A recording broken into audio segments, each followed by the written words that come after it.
সময় মতো কাজ করুন, আপনারা সময় মতো খান। প্রায় আমাদের ভোগ প্রসাদ বিতরণ শুরু হয়ে গেছে। প্রথম পর্ব স্টার্ট হয়েছে, আমাদের শুরু হয়ে গেছে প্রথম পর্ব অলরেডি। আর আমাদের মেনু কী কী হয়েছে ভিডিওটা শেষ অবধি দেখলেই বুঝতে আপনাদের পারবে জন্য ক্লাবের আমাদের মেনুটা ছেলেরা কী কী হয়েছে সেটাও তোমাদেরকে বলবো। রাত্রি জেগে তো চলো অনেক কিছু করেছে, দেখতে চেষ্টা থাকো করেছে আমাদের আপনাদের যে যথাসময়ে ভোগ প্রসাদ প্রসাদ দেওয়ার বিতরণ জন্য। কেমন সুষ্ঠুভাবে পরিবেশন দয়া করা করে হয়। আপনারা আসুন, অবশ্যই তোমরা প্রসাদ দেখতে থাকো। আমাদের গ্রামের মা গ্রহণ করুন, বোনেরা আপনারা তাড়াতাড়ি চলে আসুন। সবাই মিলে ভোগ প্রসাদ বিতরণ করছে। তো এরকম সুষ্ঠুভাবে কি কোথাও ভোগ প্রসাদ বিতরণ সেটা অবশ্যই তোমরা কমেন্ট করে বলো, দেখে নাও। প্রায় 2500 লোকের প্রোগ্রাম ছিল।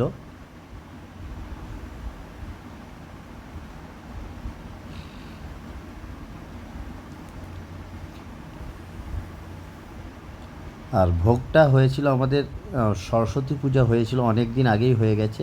তো তারপরেই কিন্তু পরীক্ষা টরীক্ষা থাকার জন্য কিন্তু অনুষ্ঠানটা অনেকটাই পিছিয়ে এগিয়ে নিয়ে গেছিলাম অনেকটাই, তাই তারই এখন ভোগ প্রসাদ চলছে। কেউ ভাতের খাবে তো চলে এসো, এটা দেখে না চলছে। এই দিকটা পায়েস পড়া শুরু হয়ে গেছে, পায়েস মিষ্টি আর পাঁপড়।